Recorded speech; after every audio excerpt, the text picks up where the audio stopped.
வணக்கம் மக்களே. இன்றைக்கு அப்போஸ்தலர் 10ஆம் அதிகாரம் வசனங்கள் 33 முதல் 48 முடிய.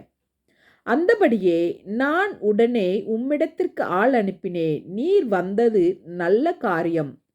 தேவனாலே உமக்கு கட்டளையிடப்பட்ட யாவையும் கேட்கும்படிக்கு நாங்கள் எல்லாரும் இப்பொழுது இங்கே தேவ சமூகத்தில் கூடியிருக்கிறோம் என்றான். அப்பொழுது பேதுரு பேசத் தொடங்கி, தேவன் பட்சபாதமுள்ளவர் அல்ல என்றும் எந்த ஜனத்தினாலாயினும் அவருக்கு பயந்திருந்து நீதியை செய்கிறவன் எவனோ அவனே அவருக்கு உகந்தவன் என்றும் நிச்சயமாய் அறிந்திருக்கிறேன். எல்லாருக்கும் கர்த்தராய் இருக்கிற இயேசு கிறிஸ்துவை கொண்டு அவர் சமாதானத்தை சுவிசேஷமாய் கூறி இஸ்ரவேல் புத்திரருக்கு அனுப்பின வார்த்தையை அறிந்திருக்கிறீர்களே. யோவான் ஞானஸ்தானத்தை குறித்து பிரசங்கித்த பின்பு கலிலேயா நாடு முதற்கொண்டு யூதேயா தேசமெங்கும் நடந்த சங்கதி இதுவே. நசரேயனாகிய இயேசுவை தேவன் பரிசுத்த ஆவியினாலும் வல்லமையினாலும் அபிஷேகம் பண்ணினார். தேவன் அவருடனே கூட இருந்தபடியினாலே அவர் நன்மை செய்கிறவராயும் பிசாசின் வல்லமையில் அகப்பட்ட யாவரையும் குணமாக்குகிறவராயும் சுற்றித் திரிந்தார். யூதருடைய தேசத்திலும் எருசலேமிலும் அவர் செய்தவைகள் எல்லாவற்றிற்கும் நாங்கள் சாட்சிகளாயிருக்கிறோம். அவரை மரத்திலே தூக்கி கொலை செய்தார்கள். 3ஆம் நாளிலே தேவன் அவரை எழுப்பி பிரத்யட்சமாய் காணும்படி செய்தார்.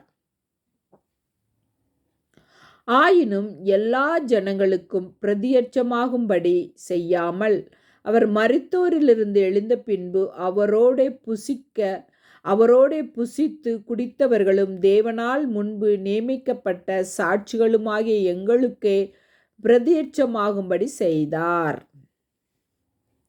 அன்றியும் அவரே உயிரோடு இருக்கிறவர்களுக்கும் மரித்தோர்களுக்கும் தேவனால் ஏற்படுத்தப்பட்ட நியாயாதிபதி என்று ஜனங்களுக்கு பிரசங்கிக்கவும் சாட்சியாக ஒப்புவிக்கவும் அவர் எங்களுக்கு கட்டளையிட்டார்.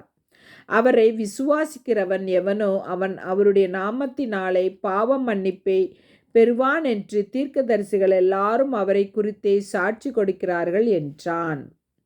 இந்த வார்த்தைகளை பேதுரு பேசிக்கொண்டிருக்கையில் வசனத்தை கேட்டவர்கள் யாவர் மேலும் பரிசுத்த ஆவியானவர் இறங்கினார். அவர்கள் பல பாஷைகளை பேசுகிறதையும் தேவனை புகழ்கிறதையும் பேதுருவோடு கூட வந்திருந்த விருத்த சேதனமுள்ள விசுவாசிகள் கேட்கும்போது பரிசுத்த ஆவியின் வரம் புறஜாதிகள் மேல் பொழிந்தருளப்பட்டதை குறித்து பிரமித்தார்கள். அப்பொழுது பேதுரு, நம்மை போல பரிசுத்த ஆவியை பெற்ற இவர்களும் ஞானஸ்தானம் பெறாதபடிக்கு எவனாயிலும் தண்ணீரை விளக்கலாமா என்று சொல்லி கர்த்தருடைய நாமத்தினாலே அவர்களுக்கு ஞானஸ்தானம் கொடுக்கும்படி கட்டளையிட்டான். அப்பொழுது சில நாள் அங்கே தங்கும்படி அவனை வேண்டிக் கொண்டார்கள். ஆமென். மக்களே, வீடியோ பிடிச்சிருந்தா லைக் பண்ணுங்கள், ஷேர் பண்ணுங்கள், சப்ஸ்கிரைப் பண்ணுங்கள். தேங்க்யூ.